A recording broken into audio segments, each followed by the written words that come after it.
Hello, I'm your host, Allison, and I'm bringing to you today a conversation I had with my good friend, Kaci Adair. We've been friends for many, many years. This podcast is here to remind you that even in the midst of the most challenging moments, there is strength within you. This is a special episode today for those dealing with chronic pain. Kaci, my friend, has Lyme disease, and she is no stranger to the mix of emotions that comes with living with chronic pain. And I hope that when you hear Kaci's story today, you'll feel that connection, as you have most likely had very similar experiences and problems that Kaci has gone through in her life. And I'm bringing this to you today so that you know that you are never alone in your journey. Kaci has had very similar trials to what I'm sure many of you have experienced and continues to fight the fight each day and find light that guides her through those dark moments. She's such a cheerleader. She's such a ray of positivity, and we do giggle and laugh a lot.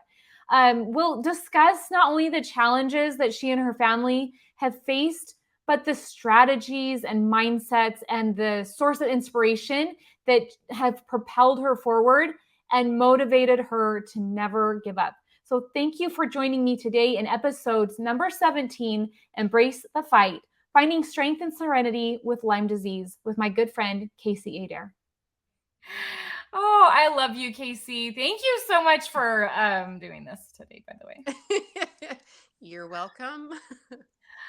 Oh, Kaci, you are one of my dearest friends. Even though I don't get to see you a whole lot, you're one of those people that I know that I can just call you up and have a good laugh anytime. Well, thanks. I think the same with you. Okay, so why I was calling you today is I wanted to talk to you about what you have going on and share how the heck you like get up every day and do your thing with all the physical issues that you deal with. So you Oh, have wow. Okay. yeah, right? Because you're such an inspiration. Like, if Oh, someone didn't know all that you dealt with physically, they would and just most never know. people don't. Yeah. Mm-hmm. It, and tell us like about what you have and with Lyme disease and what your symptoms are like on a regular basis. Okay. Well, it is such an invisible disease, and it rocks your world, and it's constant fatigue and constant pain and inflammation. It sucks. Let's be real. Yeah. And it's been for years, and Yeah, more man, I and remember more. when you told us that you're diagnosed with this. It's been, well, you would know, but I feel like it's been over 5 years. Oh yeah. And here's the thing too is that's since I've had a diagnosis versus Right. it's been, I just knew, even like growing up and in high school, I always was fatigued. I always, there was something going on, I and remember I I'd remember always when do. we were neighbors Yeah. and you were like, "No, I can't go running." Like it just I can't, like, I'm like, "No, you can totally go running with me." And you're like, Yeah. "No, like I physically cannot run." And I was like, "What? Yeah. What are you talking Yeah. about?" Yeah. And it's just there's no gas in the car. There's no gas in the tank. There's nothing to give. And then but you still pretend, and that's a big one. You just pretend like everything's okay. I've gone to tons of specialists and tons of doctors. They would run blood work. They would say, I wish all my patients would look like this, because I Mhm. did eat good, or what I thought was good. I did work out. I did try to do what I could. And Mhm. then just life beats you down, and responsibilities, and you just try to live the best you can. And it just got to a point that after having babies, my body got stressed, and not being, involving or being around good people, or just toxic environments. Um,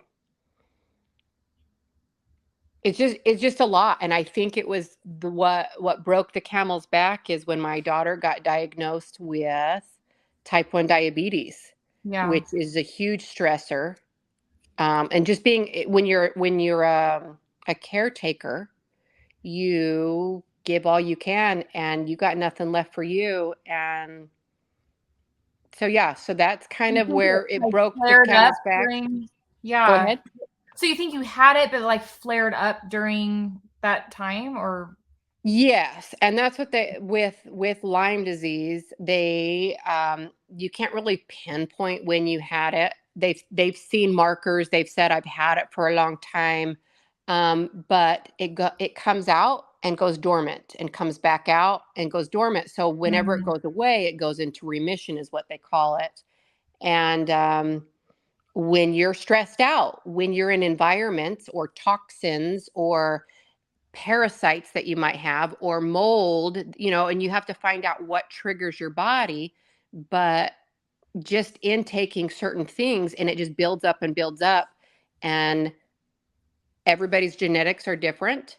And some people can take it. And I know most of us can think of people that were like, they never have any issues yet. They smoke and drink and this and Yeah, that.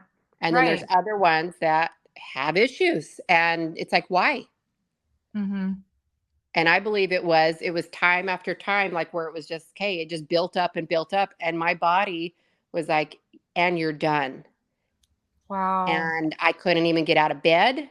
I couldn't even move. I just cried to my husband and I'm like, I can't do it anymore. So When was that? Is that like every day? I was like, to, Was it to like a certain, pinpoint it, was my, because Ava got diagnosed with that? type 1, and that was 14. Yeah. And then I was still putting like my husband through school. Right. And An amazing yes, chiropractor that yes, saves me all the time. He puts me together when I break down all the time. Best. yes. And with just that stress and him coming home, and because he was up in Portland at that time, finishing school, and then Yeah. Ava getting diagnosed, and then living with in-laws. And then it was one of those where it was like, okay, I was the one that was, while he was getting his practice up and going, I apologize. I You were- feel like that I was the one where it was kind of like hey, my husband can make ends meet on that end, but how are we going to pay for her insulin and how are we going to take care of her? And I get woken up multiple times a night to take Yeah. care of her. And when I say take care of her, Just keep her alive. it's for life. And it's one Yeah. of those where it's like, I don't have a choice. Right. I have to get up and take care of her. Even if I'm so, so tired, I have to get up. And so I think that was, it just broke. I couldn't go anymore. And I always just sucked it up and pushed down my feelings and saw the needs of my family or my kids or my husband or everybody else. And I just kept going because I got this. And that's kind of like been me. Oh, I got this. No big deal.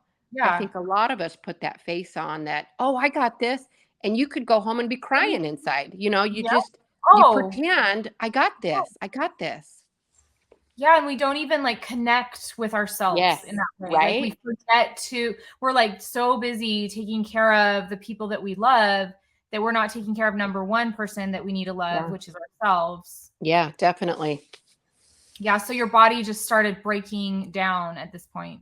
Correct. And with going with the multiple doctors, and they're like, we don't know. I was told to um, eat more soup out of a can. And I was like, what? And they're like, for sodium. And I'm like, okay, I'm never going back to you.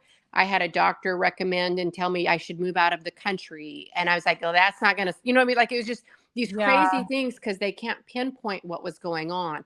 But deep down, I knew. I was just one of those like, there's something wrong, but no, like you almost like feel crazy because it's like, I can feel it. I feel it. And Right. something is wrong. And it wasn't until my husband was like, let's think outside the box. Let's go outside the box. And Mm-hmm. instead of going to all these specialists and all these doctors that keep you, I was pretty much just chasing my tail because I kept trying things because I Yes. knew I wanted to get better. I wanted to feel better.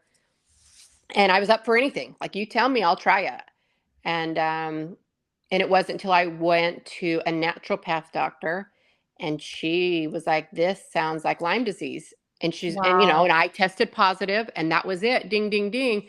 But because of that, um, it was to the point also, like, but that's not all. You have a lot of other co-infections. We have to clean up your diet. We have to do this and that. And there were so many things that it was like, okay, let's try this, let's try that. And so I just got it. Now it's been several years, and I've just been, okay, let's try this. It's just been more of a checklist. Okay, let's try this. Yeah. And that's what I've noticed. Like, I know that's so hard for you and for your family, but because you're always trying something and you always have that hope that the next thing is going to be Yeah. faster. But like, how do you continue having that sort of like optimism or that hope that this next thing will help you with your chronic illness? Oh, girl. I know. it's it's one of those that's a tough question because there are times that you just are like, I'm done. I can't get out of bed. There was a time that I just prayed to die. Like, I know that sounds really weird. Like, It from the doesn't outside, sound, it looks like no, it doesn't. we have this Yeah, picture perfect life, but I'm done. I don't, like, kind of how I said, like, I don't have any more to give. I can't give right. anymore. And I'm so exhausted. I hurt. I don't feel good. And I'm like, is this it? Is this what it is? Because I just would always be prayerful. I'd always be like, okay. And you get your hopes up and you'd get excited because it just resonated or it sounded like, okay, okay. And you just get so hopeful going, there has to be relief. There has to be this Right, glimmer of just hope. around the corner, or this Yes. next treatment, this next doctor Yes. will be the Yes. answer. How did you get, I mean, I've been in that dark place, not with chronic illness, but I have definitely been in that dark place before where I felt like I'm just not gonna go on anymore. Like, Right? I'm done with Yeah. all of this life. And it is dark and it feels so hopeless and so alone. How did you get through that? Like, was there somebody that helped you, or did you help yourself? Was it prayer? What was it?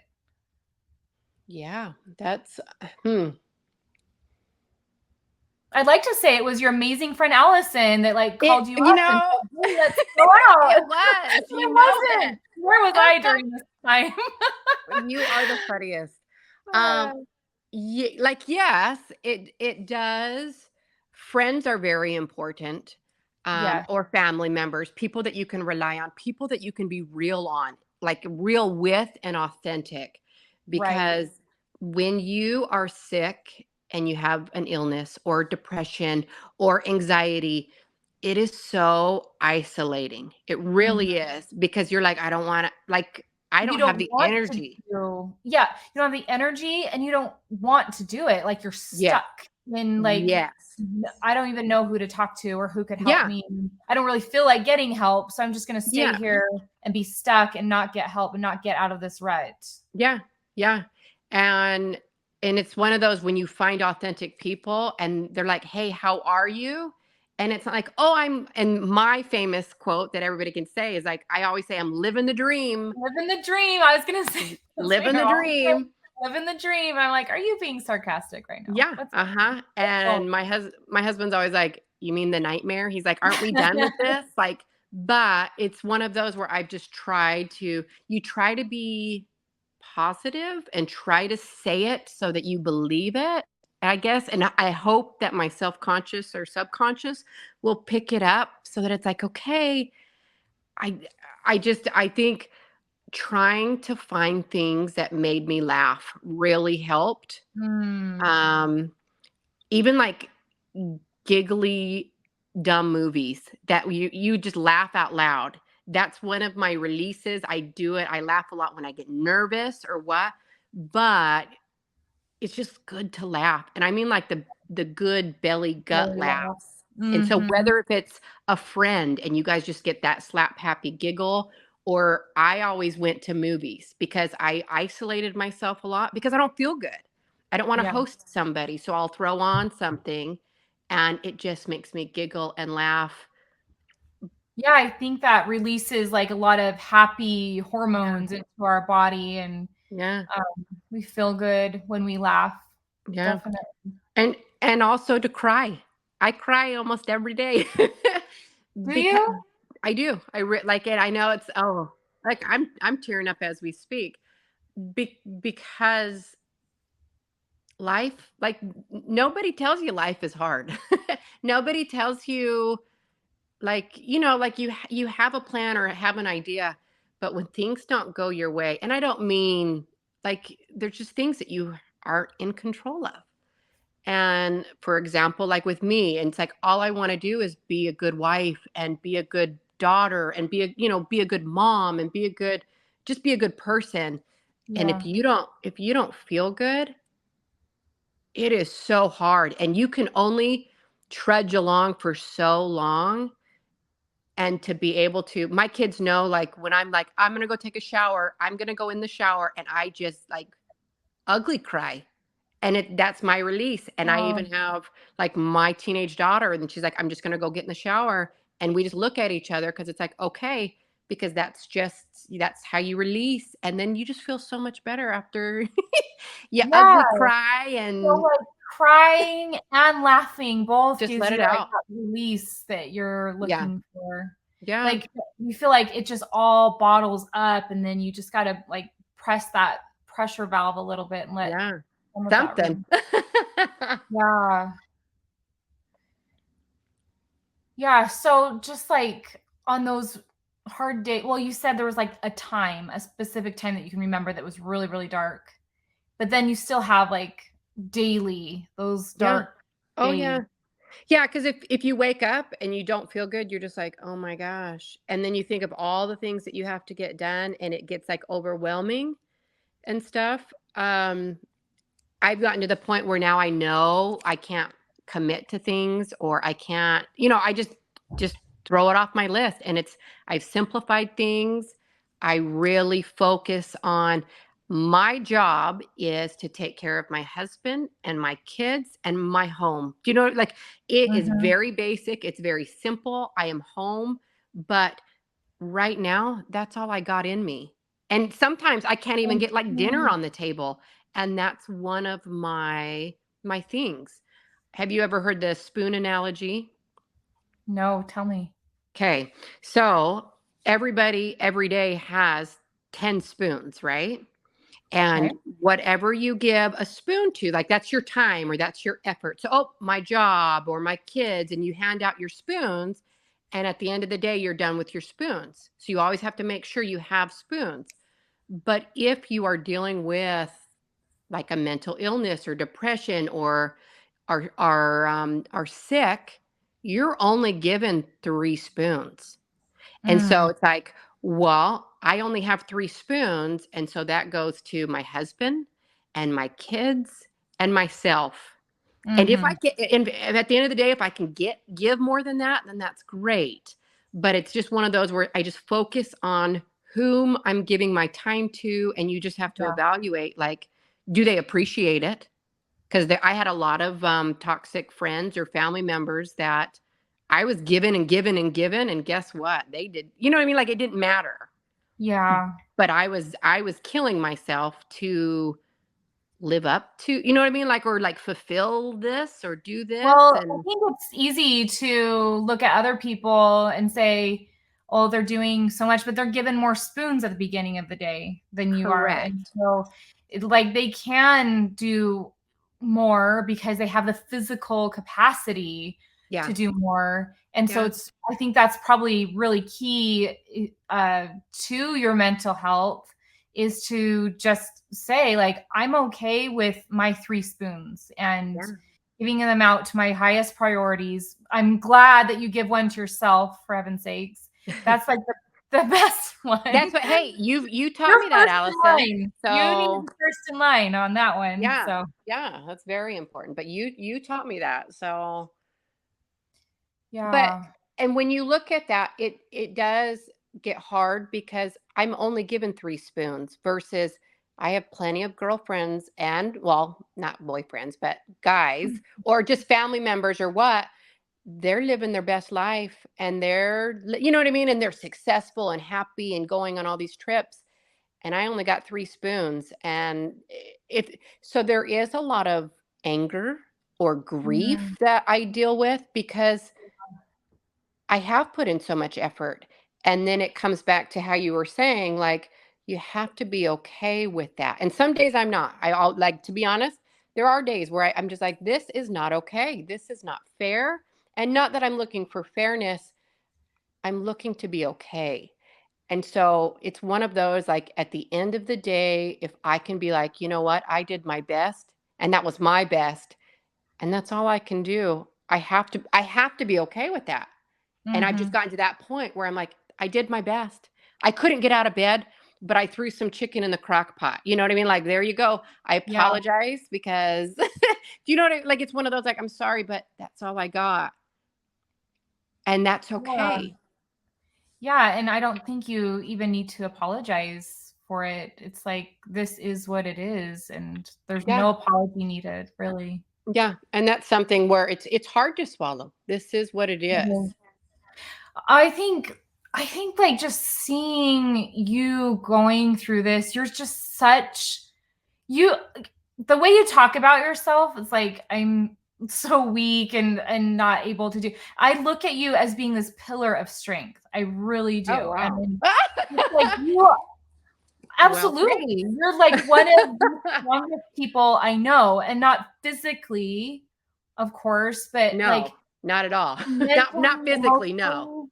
Yeah, but like you are this giant inside of your body that is you're always like this inspiration, you're a cheerleader, you are like such a support, you're so smart and Oh, well, I thank you. love I love our friendship and our relationship. I love that I can be a part of your life because you have so much to offer, not just to your family, but to so many people that that's why I wanted to talk to you and I wanted to record this with you because it's like, yes, you can't do the physical things. Like getting out of bed is an accomplishment in that day, but like I feel like the things that you've learned, like those lessons, you can't just be patient. Like you can't just wake up one day and like, oh, I'm patient all of a sudden. It's like you Right. are learning patience, like Yes. really on an intimate A lot. level. I think I've learned it quite well. I'm pretty professional at it. Yes. So, Yeah. And like there's so many people our age that are still learning, but they haven't had those experiences to really refine their patience. I saw a man at the airport when I was we were traveling from London here to back to the US, and there was a couple in the security line that had brought they had brought like multiple bottles that were like over 3 ounces. they Like didn't get the memo, huh? yeah, like 12, 15 bottles. And in the UK, you have to like swab test all of them. They were like, just throw them Oh, in the wow. garbage. I don't Yeah. care. Like, no, we have to swab test all of them and put them back. And this guy, he was turning red and he was like a little older than us. He was turning red with like steam coming out his ears. And then he started, and his family's like, I think they were maybe from India or something, like sweet, sweet people, like humble and kind. And they were so apologetic. And this guy, totally American guy, his family's with him, steam coming out his ears. He just starts F bombing these people, like yelling in their face. And I was like, how are you this old and like not able to handle your anger and like not be Right. patient enough through this situation? Like, we are all, we all got on the same plane, by the way. Right. And arrived to the same place at the same time. Like, what's going on that you haven't been able to learn the skill of patience? And I asked him, I'm like, Yeah. hey, what's up? And what did He's he like, well, say? he's like, well, these people, they're just being over here and they're just not being considerate. And I'm like, They're, I yeah. wonder if maybe you're not being very considerate right now Right. to these people. Like, Right. have you ever stopped to think like your children are watching how you're responding to this situation right now? Yeah. Like, and why? That's Like, why? crazy. Why is Especially that when you know you're going to an airport, like, like you just kind of set yourself up, like there's going to be lots of gonna be bad? people. There's going It's to be gonna, lines. Like there might be a pat down. Yeah. maybe, If you're lucky. I know.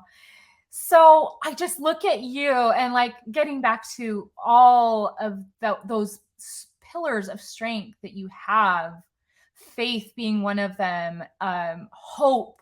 Like you are such an example of all of those things to so many people that know you on like that personal level. And like you said, a lot of people don't even know you're struggling Yeah. because you put on that brave face.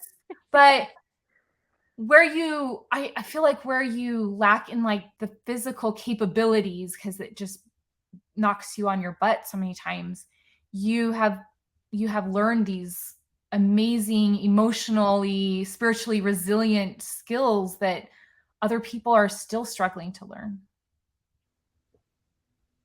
Yeah. Sorry. I'm like trying like to, okay, hold it together. Well, thank you for the nice compliments. And whew, yeah. Mm. It's a lot. It's a Yeah. lot to take in. Yeah. Do you celebrate like small victories? Oh, girl.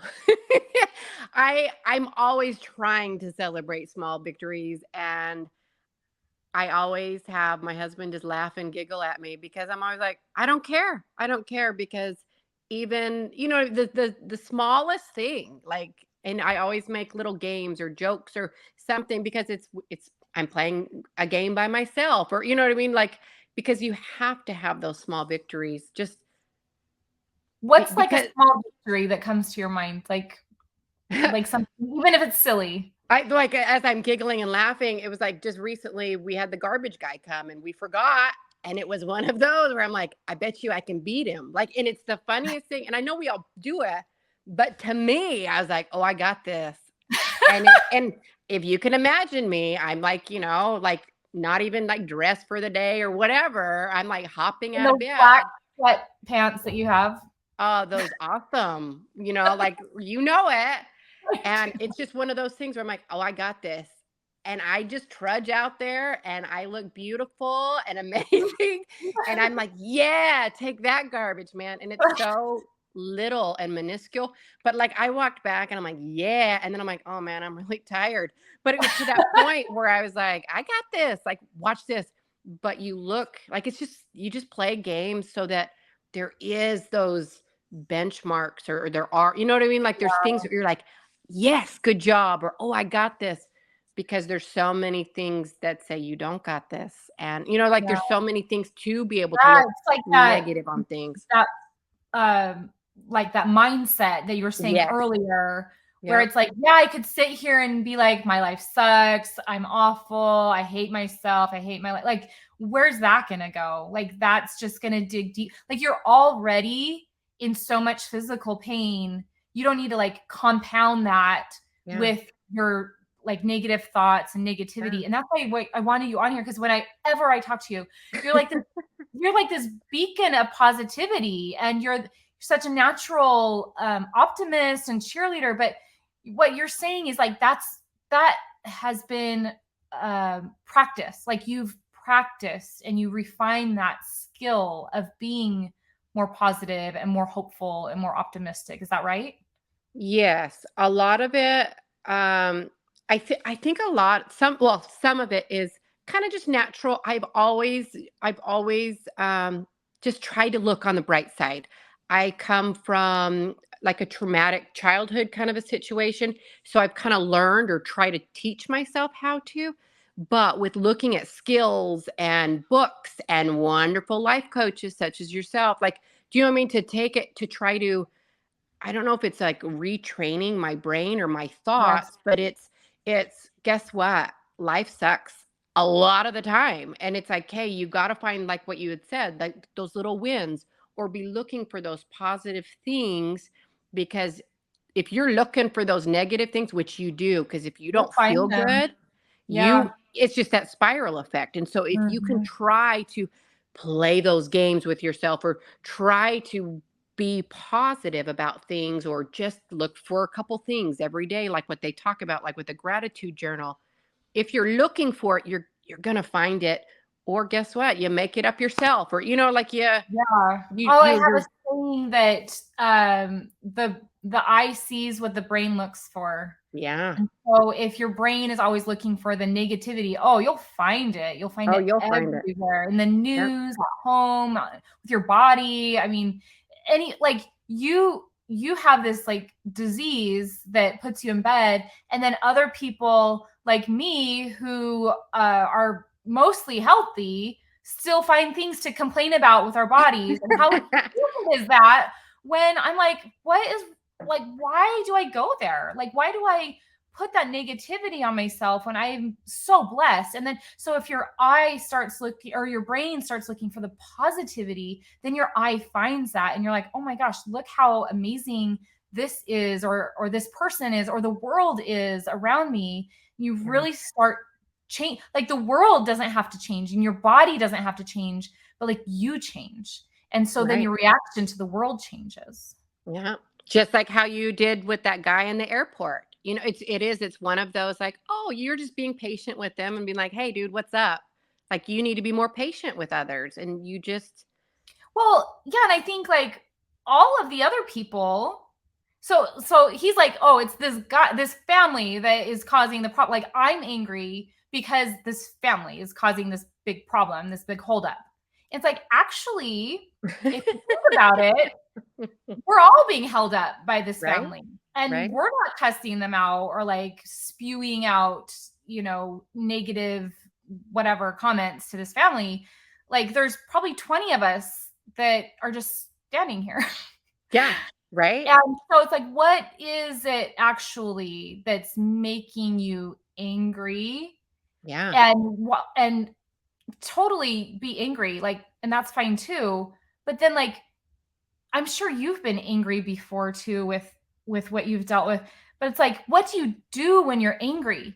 Like, you say you have this release. Like, Yeah. you allow yourself, I'm just gonna go cry, or I'm gonna go laugh it off, or whatever. Like, you're learning these tools to handle your anger, or all those negative emotions that come up. Instead of, like, when some of us are angry, we like are reactionary to it. Like, we're gonna go punch somebody, or yell, or curse God and die, or whatever it Yeah. is. And Yeah. like, Yeah. actually, like, I'm just gonna allow myself to be angry right now, because I deserve to be angry. And Yeah. I know that I'm angry because of like all the stuff going on in my head right now. I'm just going to hold space for myself and be angry and love myself through this anger that I have. And that's okay. It's okay to be angry. It's okay to And be that, sad. and that's huge. I think a lot of it, especially with people that are our age, we weren't told to talk about emotions, and Oh we were just told to suck it up and deal with it. And yeah. your feelings, or what you have to say, it doesn't matter. And you exactly nailed it on the head. To hold space, to allow your body to process, to feel it. It's okay, because guess what? I am angry a whole lot of times, but nobody sees it. It's one of those where I just have to hold space. I have to cry or laugh, or like how you said, like go punch a pillow, or, I just need to get it out, because yeah, that anger builds up, and then it like creates, like, there's just times where I can tell, where I'm like, oh my gosh, I am so angry, or I start to become negative and start going down Yeah. that Well, hole that's so that's hard to like, get out. I find that, like, when we bottle in, and it doesn't have to be anger, it can be like any sort of like overwhelm or stress or frustration of any kind. Yeah. Like, it starts reacting to us physically. And I don't have Lyme disease, and Yeah. I can feel it in my body. So I imagine someone that already has chronic pain, if they like bottle it in, those emotions, it just can Oh cause yeah. all sorts of havoc in your system. So, like, Oh yeah. just learning how to hold space for your emotions be so much more healing, because, like, yeah, I have Lyme, and it stinks, but like, I don't have to add to it with punching myself in the face. Right. all day, every day. Well, and the body is smart. The Mhm. body wants to have that harmony and that peace and to heal. And with everything that we introduce it to, or environment, or our thoughts, or what we're watching on TV, as you know what I mean? Like, we're doing this and creating this, I don't know, I guess, environment or what have you, that your body, you know what I mean, can feel it and can sense it. So yeah, you can talk about I like would physical things like Lyme or whatever, but I'm like, yeah, if you're not holding space, if you're not listening to your body, if you're not listening to your thoughts and stuff like that, it creates, like, it just kind of starts yeah. going down after that. I I I call it like your vibrations in your body, Yeah, like the energy in your body. Guys, we have this like energy that's flowing through us that can help heal us or can help yeah, hurt us. yeah, And it's not something that'll be on an x-ray or in a blood test or anything like that. It's just something that you feel and that you know that's there or not there. And just like feeling that positive energy and that flow is just so much more healing than yeah. go and but I feel like you have to go through the anger to get to the other I side. don't Like want to hear that. you can't bottle in the anger to get to happiness. Like you can't Yeah, repress the anger to get to happiness. You have to like work through it. And yeah, only by working process. through it and like slowly releasing it is like the only way to get to the other side where you're like, okay, I'm okay now. Like Yeah. now I can move on. Oh, Casey, totally agree. okay, this conversation's been amazing, but I just want to ask you, like, what advice would you Oh, like if you could go back to the beginning of your journey, like back to where you started feeling ill and you didn't know what was wrong? What advice would you give to yourself? oh, wow. I know it's Um, so deep. yes. We get deep here. We just, This is deep. I know. um, I think the advice I would give to myself is be patient, because we all want things to happen, or once I take this pill, it'll get better. You know what I mean? Like, you have Mhm. these hopes or these expectations, and when it doesn't happen the way we want it to, or fix the problem, that's when the anger and the negativity comes in. So I would definitely, this has been years, so it's like, and I have tried everything. I've thrown so much money at this. I've, Yes, I know you done have. any hoop that any doctors ever wanted me to go through. I've done it. And it's just one of those where you just, yeah, have to be patient and realize that it's a journey. It's a marathon. It's not a sprint, because we want it to be Mm, over so quick, or just rip that yeah. band-aid off. And it's like, this is a process. And I think in this now, time and age, we're so used to instant stuff that Oh, it's so when, true. yeah. And when you So like say having that, work, yeah, the dealing with the grind and having yeah, that grit to like just keep going and yeah, just yeah, understand like this is life. Like yeah, it's not we didn't get sent here and God's like, okay, have like the best time ever on your like life vacation. No, it's right. like, okay, you're gonna struggle and learn and then struggle and then learn and overcome and then you're gonna struggle again. Yeah, And that's gonna be the pattern yeah. for life. Whether it's a day, a month, years, like, Yeah. it's that, and that's what's the tough part, is you Yeah. don't And you know, don't you know what I know. mean? Yeah, you don't know. So yeah, I Oh, would just be more patient with myself. yeah. Oh, that's such good advice. I love that. Hey, And thanks. then what and then if there was a message, like if someone's listening to this and they're dealing with maybe not Lyme, but some other chronic illness, there's so many out there. Yeah. What would you say to them when it comes to like being hopeful and maintaining that like positivity and the resilience that you have? Like how what good nuggets do you have to help them Shoot. continue their journey? Wow. It's bringing my tears to my eyes, because I would love for them to know that they're not alone. Like it gets so lonely and gets so scary, and like it feels hopeless. And the thought of, I wouldn't wish this upon my worst enemy. And if I could do anything to help, to talk to somebody, just to be a friend, I would do. Like I wish I could, because I feel that there's so many people, like what you had said, are struggling with whatever, but it's lonely and it's sad and it's scary, or there's anger. And just to know that somebody else is going through what you're going through, or went through what you went through, it's just it unifies you and it bonds you. So You're not alone. you're not alone. Yeah, I love that. Oh, I'm getting tears as well, because I just know that message really needs to be shared. There's people facing so many challenges right now, and it doesn't seem to be getting any better. It seems to be getting a lot worse, especially like just mental Definitely. obstacles that we're dealing with as well. I mean, like, and then post COVID, like that made everything worse again. Yes. And it's just, people feel so alone. And yeah, we do live in this world of instant fixes and instant gratification and instant dinners and instant entertainment. Mm-hmm. And that's not life. Life is meant to be the marathon, the journey, the whole deal.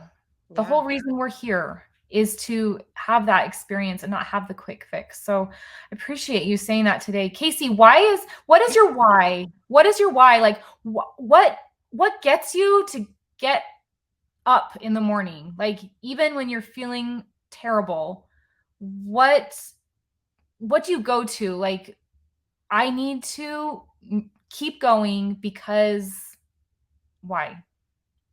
Well, and it's taken me many years to get here, because I deserve it. It's putting back into me, because I feel that for so long I gave to others, or you know what I mean? I was always giving, or serving others. I'm the reason. I'm the why I should get up and make, because guess what? Nobody else can make it better. It's only me, right? Wow. That is so inspirational. Like, because I deserve it. Because I deserve it. Because I'm worth it. Because I'm worthy of it. Yes, you are. Oh, thanks. That's amazing. And I know that has taken a lot of years and a lot of work to get to that point where you actually believe that.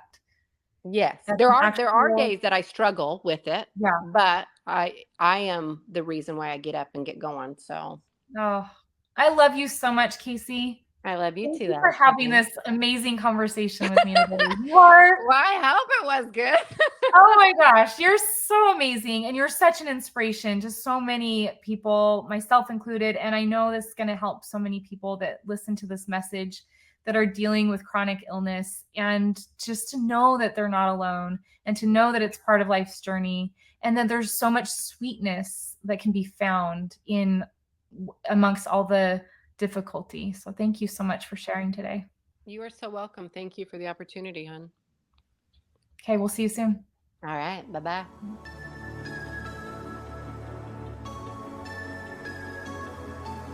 I hope you found value in what you heard today. If so, please follow us and go give us that 5-star rating. It really helps us reach more people that need to hear this message. Also, if you're ready to make changes to your health and well-being, go check out our Fat to Fuel program. Our coaching program empowers you to make healthy changes to your life one step at a time. Go to fattofuel.com or click the link in the show notes. We hope to see you there.